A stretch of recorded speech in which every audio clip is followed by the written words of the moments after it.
Hi there, welcome to our channel. And if you want to enable chat head bubbles on Facebook Messenger, then this video is for you. First, you have to open your Messenger application.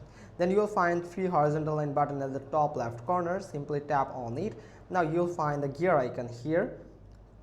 Now from here, scroll down and you will find chat heads. Make sure that it is enabled. If it's disabled, then you can't find the chat heads bubble on your screen from Facebook Messenger.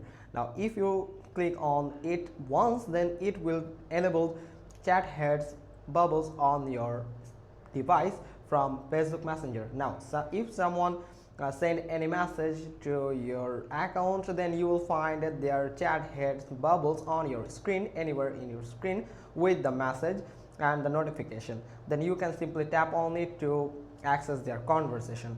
That's how you can turn on chat head bubbles on Facebook Messenger. Hope you found this video helpful. If so, then give us a thumbs up. Don't forget to subscribe our channel, click on the bell icon, and we will get back to you soon with another informative video. Thanks for watching. Till next time.